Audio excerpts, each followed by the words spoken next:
আমার দেশের মানুষরা জানেই না যে নামাজ ছাড়লে কাফের হয়, তাহলে কেমন করে পাইকারি হারে বলবো যে তুমি কাফের?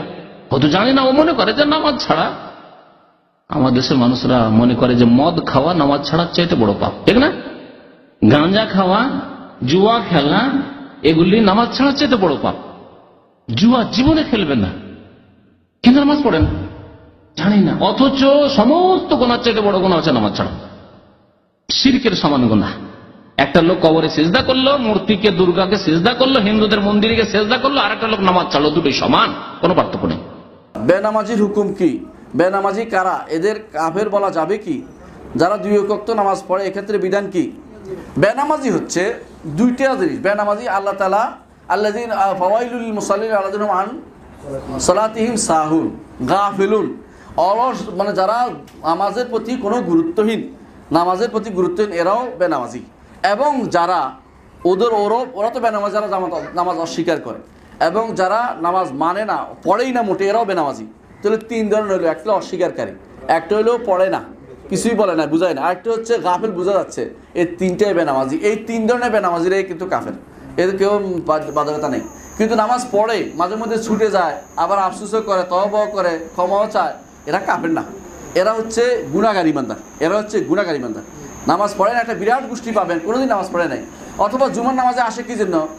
সব কিছু নিয়ে আসে একটা দেখানোর জন্য যে উনি জুমার নামাজে আসছে, নাহলে হয়তো ভোট পাবে না, অথবা কার পরবর্তীতে ওনারা কিছু বানানো হবে না। এই জাতীয় মানুষগুলো এরা আসলে বেনামাজি, এদেরকে নামাজি ধরে লাভ নাই। সুযোগ পেলে নামাজ পড়ে মানুষ দেখানোর জন্য। এরা হচ্ছে সুযোগে সন্ধানী নামাজ, বছরে একবার নামাজ পড়ে, ঈদের নামাজ, কেউ সপ্তাহে একবার পড়ে, কেউ মাসে একবার, কেউ না বছরে বিশেষ বিশেষ রাত্র আবার নামাজ পড়ে। হ্যাঁ, এটা উদ্দেশ্য হচ্ছে মানুষকে দেখানোর জন্য। এরা কখনো সত্যিকারের নামাজি নয়, এরা সত্যিকারের নামাজি নয়, এরা নামাজি নয়। এদের বিধান হচ্ছে যে যারা বেনামাজি, আওয়াজ হচ্ছে না, ঠিক আছে না, যারা বেনামাজি তারা ইমানদার নয়, তারা কাফের। আমার কথা নয়, মুহাম্মদ রাসূলুল্লাহ সাল্লাল্লাহু আলাইহি ওয়াসাল্লাম বলেছেন। তিনি বলেছেন যে আল আহদুল্লাযী বাইনানা ওয়া বাইনা সালাহ ফামান তারাকা ফাকাদ কাফারা, আমাদের মধ্যে এবং কাফেরদের মধ্যে পার্থক্য হচ্ছে সালাতের। যে ব্যক্তি সালাত ত্যাগ করবে সে কাফের হয়ে যাবে। অর্থাৎ ইমানদার এবং মুসলিমের পার্থক্য হচ্ছে সালাতের। সালাত ত্যাগকারীকে রাসূলুল্লাহ সাল্লাল্লাহু আলাইহি ওয়াসাল্লাম সালাত যে আদায়কারী, রাসূলুল্লাহ সাল্লাল্লাহু আলাইহি ওয়াসাল্লামের এখানে মুনাফিক, তারপর তাদেরকে হত্যা করেন, কারণ তারা সালাত পড়ে। জিজ্ঞাসা করা রাসূল, আপনি জানেন যে মুনাফিকেরা মারেন না কেন? কাল নুহিতু আন কাতিল মুসাল্লিন, যারা সালাত পড়ে তাদেরকে মারতে আমাকে নিষেধ করা হয়েছে। তাহলে সালাত ইমানদার এবং কাফেরের মধ্যে পার্থক্যকারী একটি বিষয়। শাকিক ইবনে আব্দুল্লাহ রাদিয়াল্লাহু আনহু বলছেন, আদরাকতু সালাসিনা মিন আসহাবিন নবী সাল্লাল্লাহু আলাইহি ওয়াসাল্লাম কুল্লুহুম ইয়ারাউনা তারকা সালাতে কুফরান, আমি 30 জন সাহাবী পেয়েছি যারা প্রত্যেকেই তারা সালাত ত্যাগকারীকে কাফের বলতেন। তারা প্রত্যেকে সালাত কাফের, এজন্য সালাত ত্যাগকারী ঈমান নষ্ট হয় এই জিনিসটাই জানে না মানুষ। মানে সালাত নষ্ট হয়, ঈমান নষ্ট হয় এটা জানে না, কিন্তু ওযু নষ্ট হয় এটা কিন্তু জানে, রোজা নষ্ট হয় এটা কিন্তু জানে। মনে হয় বুঝাতে পারলাম না। ওযু নষ্ট হয় এটা জানেন না, রোজাও নষ্ট হয় এটাও তো জানি। ঈমান যে নষ্ট হয়ে যায় এই জ্ঞানটুকু আমাদের নাই। ঈমান নষ্ট হয়ে যায় মানুষের। ও বলছে যে প্রশ্ন হলো ভাইয়ের যে আমি তো লা ইলাহা ইল্লাল্লাহ পড়েছি, নামাজ না পড়লে তো জান্নাতে যাবোই আমি, কিন্তু ওর জ্ঞানটা নাই যে নামাজ না পড়লে যে লা ইলাহা ইল্লাল্লাহ যে নষ্ট হয়ে যাবে এটার জ্ঞান নাই। যে ঈমানটা নিয়ে আসছিল এই ঈমানটা তো নাই, মানে নামাজ না পড়ার কারণে ঈমানটা কি হয়ে গেছে? নষ্ট হয়ে গেছে। এইভাবে বুঝতে হবে কথা। কিছু বিষয় আছে, 10টা কারণ আছে ঈমান ভঙ্গের। তার মধ্যে একটা কারণ যে আল্লাহ রাব্বুল আলামিনের বিধানকে অগ্রাধিকার না দিয়ে যদি কোনো ব্যক্তির বিধানে অগ্রাধিকার দেয় তাহলে তার ঈমান থাকে না। ও লা ইলাহা ইল্লাল্লাহ বললেও থাকবে না, কারণ ও পাক্কা মুনাফিক। একটা মুখে লা ইলাহা ইল্লাল্লাহ বলে কিন্তু কাজে বাস্তবায়ন করে না। এই জন্য আরেকটা হলো সালাতের ক্ষেত্রে 3টা শ্রেণী, আমার দিকে তাকান, এই 3টা শ্রেণীর মধ্যে যদি আপনি পড়েন তাহলে আপনি কাফের হয়ে যাবেন অথবা বেঁচে যাবেন। এই 3 শ্রেণীর 2 শ্রেণীর মানুষ যারা নামাজ পড়ে না তারা 3 কোয়ালিটির। 1 নম্বর, এক শ্রেণীর মানুষ সালাতকে স্বীকারই করে না, এরা খাঁটি কাফের, একবারে অস্বীকার করে যারা সালাতকে। 2 নম্বর, জেনে বুঝে সালাত আদায় করে না, ইচ্ছায় স্বেচ্ছায় সবকিছু জানে বুঝে সালাত আদায় করে না, এরাও কাফের। আর এক শ্রেণী মানুষ আছে সালাতকে বিশ্বাস করে, মাঝে মাঝে পড়ে, মাঝে মাঝে পড়ে না, অলস মুসল্লি যাদেরকে বলি, এরা কিন্তু কাফের না। তবে সূরা মারিয়াম 59 নম্বর আয়াতের আলোকে আল্লাহর ভাষায় এরা জাহান্নামের একবারে তলদেশে নিক্ষিপ্ত হবে। ফাসাউফা ইয়ালকাউনা গাইয়া, আল্লাহ বলছেন ফাখলাফা মিন বাদিহিম খালফুন আদাউস সালাহ ওয়াত্তাবাউ শাহওয়াত ফাসাউফা ইয়ালকাউনা গাইয়া। এরা সালাতকে নষ্ট করেছে, প্রবৃত্তির অনুসরণ করেছে, এরা জাহান্নামের তলদেশে নিক্ষিপ্ত হবে। নিয়মিত মুসল্লি ছাড়া একচোটে জান্নাতে যাওয়ার কোনো সুযোগ নাই, কোনো সুযোগ নাই। আমি বুঝাতে পেরেছি হয়তো বা। এই তিন শ্রেণীর লোক আছে সমাজে যারা নামাজ পড়ে না।